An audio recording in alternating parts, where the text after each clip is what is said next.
ლარის სტაბილურობა, დოლარიზაცია და ფინანსურ რესურსებზე ხელმისაწვდომობა, ასე ფასდება ეროვნული ბანკის მიღებული გადაწყვეტილება კომერციული ბანკებისთვის უცხოურ ვალუტაში დეპოზიტებზე სარეზერვო ნორმების შემცირებასთან დაკავშირებით. ახალი გადაწყვეტილება 19 მაისიდან ამოქმედდება და ბანკებს დაახლოებით 250 მილიონი დოლარი გამოუთავისუფლდებათ. მარეგულირებელი განმარტავს, რომ ცვლილება ფინანსური სექტორის ლიკვიდობის მხარდაჭერასა და რესურსების უფრო ეფექტიან მართვას ემსახურება. რამდენად მნიშვნელოვანია სარეზერვო ნორმების შემცირება ბანკებისთვის, რა გავლენა იქნება ამ ნაბიჯ სესხებზე, ლარის კურსზე, დოლარიზაციის მაჩვენებელსა და საბოლოოდ მომხმარებელზე, რომლისთვისაც გამკაცრებული მონეტარული პოლიტიკის პირობებში სესხი შესაძლოა გაძვირდეს. დავით რუსია, საბანკო ასოციაციის ანალიტიკური დირექტორია, ჩვენი სტუმარი. მოგესალმებით, ბატონო დავით. დიდი მადლობა სტუმრობისთვის დილიდან. დილის მაყურებელს პირველ რიგში მოდით აუხსნათ, თუ რა არის სარეზერვო ნორმა და რატომ არის მისი შემცირება მნიშვნელოვანი. მივესალმებით თქვენს დილის მაყურებელს. ამ გადაცემის ყველა დამფასებელს უნდა აღვნიშნოთ, რომ საქართველოს ეროვნული ბანკის ინსტრუმენტთა სიაში, რომელთაც ის ბაზარზე ზემოქმედებს, მრავალი ინსტრუმენტია და ერთ-ერთი მათ შორის არის სარეზერვო ნორმა, რომელიც ბანკის მიერ მოზიდულ სახსრებზე, ასე ვთქვათ, გარკვეული რეზერვის შექმნის უფლებას ქმნის ეროვნული ბანკისთვის. რა თქმა უნდა, ეროვნულ ბანკს გაყოფილი აქვს ეს ვალუტების მიხედვით, ლართან მიმართებაში არის განსაკუთრებით დაბალი დღეს 5% და დოლართან მიმართებაში, ან დოლარულ უცხოურ ვალუტაში მოზიდულ დოლარს როცა ვიტყვი, უცხოურ ვალუტას გულისხმობთ, ძირითადად დოლარით ვართ წარმოდგენილი, თუმცა ევროს წილიც გარკვეულწილად, ასე ვთქვათ, რა თქმა უნდა, ბაზარზე არსებობს და ისიც მზარდია.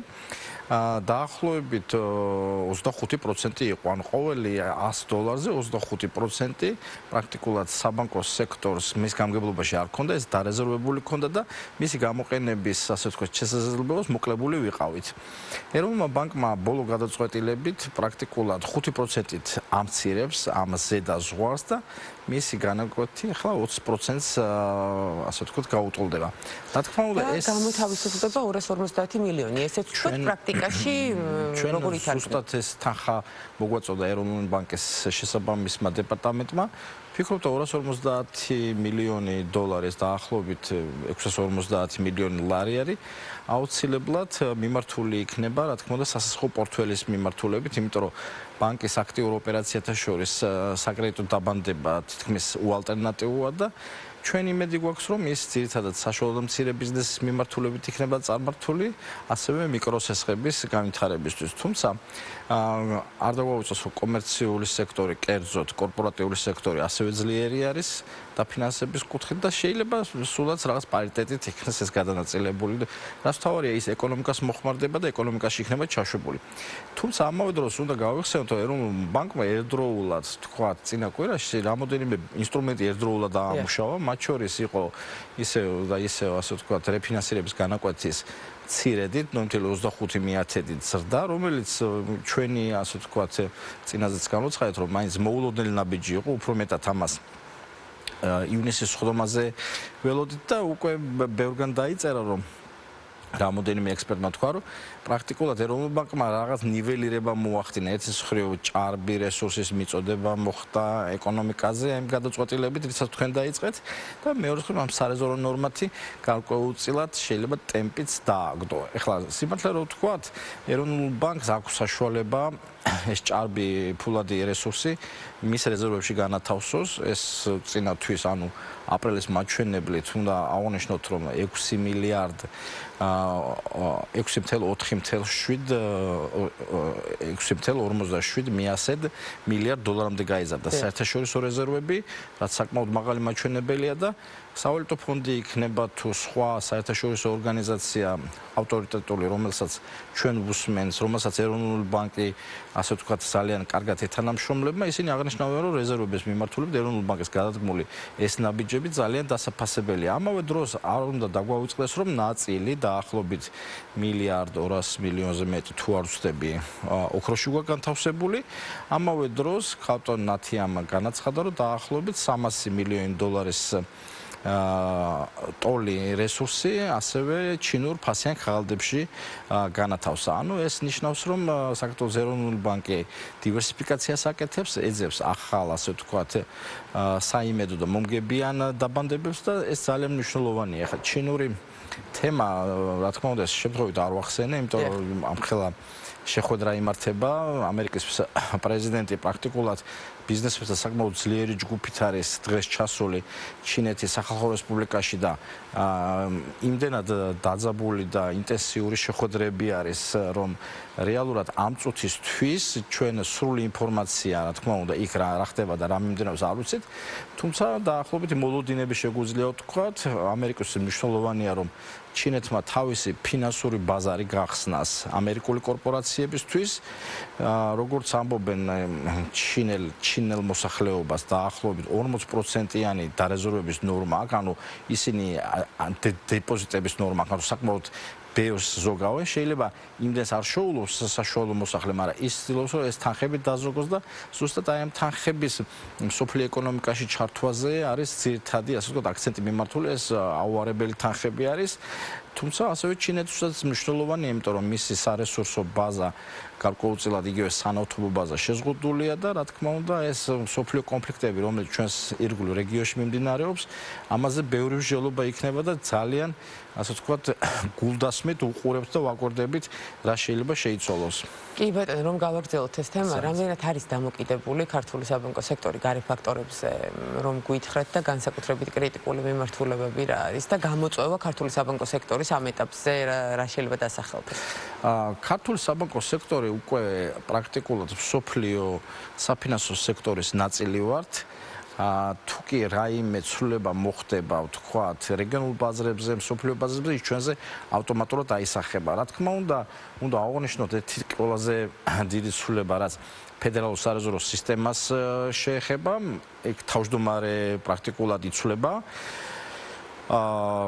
დაამტკიცეს ახალი თავმჯდომარე კევინ ვოლში, რომელიც ამბობს, რომ უფრო მეტად როგორ გითხრათ, tightening, ანუ მოჭერის პოლიტიკის მომხრე არის, როდესაც ამბობს, რომ ფედერალურ სარეზერვო სისტემა და ამერიკამ ძალიან ბევრი დოლარი, ასე ვთქვათ, დაბეჭდა, ეს ბევრი დოლარი, ასე ვთქვათ, ბევრ ქვეყანაში არის განაწილებული და დროა, რომ ჩვენი არის გარესაბალანსო ვალდებულებები შევამციროთ, ანუ ბალანსი შევამციროთ. გარკვეულწილად მას ეს გამოვა თუ არა, რა თქმა უნდა, დამოკიდებული იქნება ისევ და ისევ ჩინეთში როგორი ვიზიტი დამთავრდება, ვთქვათ, ეს ამერიკის ადმინისტრაციისთვის, ესე იგი 13-ში დაიწყო, 14-ში და სავარაუდოდ 15-ში უკვე დღეს დასრულდება ეს.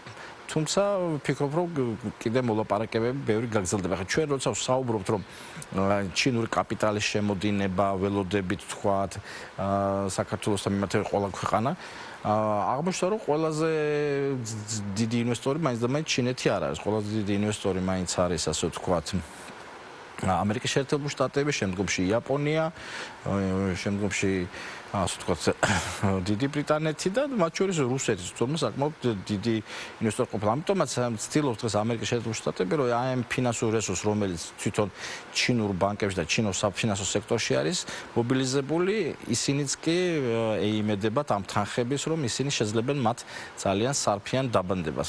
ძირითადი გამოწვევები ჩვენთან არის, რა თქმა უნდა, ისევ და ისევ ლარის სტაბილურობა. ჩვენ ხედავთ, რომ ის რესურსი, რომელიც ზედმეტი არის და ასე ვთქვათ, ბაზარს ამწოს აჭირდება ეროვნული ბანკის მიერ აკუმულირდება რეზერვებში, თუმცა გარკვეულწილად ასევე ეს აისახება ლარის სტაბილურობაზე, ლარი მყარდება ეტაპობრივად, მაგრამ ნელ-ნელა მყარდება, ამას ალბათ ჩვენი მოსახლეობა კარგად ხედავს და ასევე მინდა ვთქვა ერთი-ორი სიტყვა გაციფრულებაზე, ხელოვნური ინტელექტის, ასე ვთქვათ, შემოსვლაზე. გაციფრულებაზე გადავალთ მცურავი გასვლითი კურსის პირობებში, მიღებული გადაწყვეტილებები, ასევე საგარეო ფაქტორები. პროგნოზი არის გამყარების ლარის კურსის, ეს შეიძლება შესაძლოა ჩვენ ამას ველოდოთ მთელი ზაფხულის პერიოდში. კი ბატონო, ნელა-ნელა გამყარებას.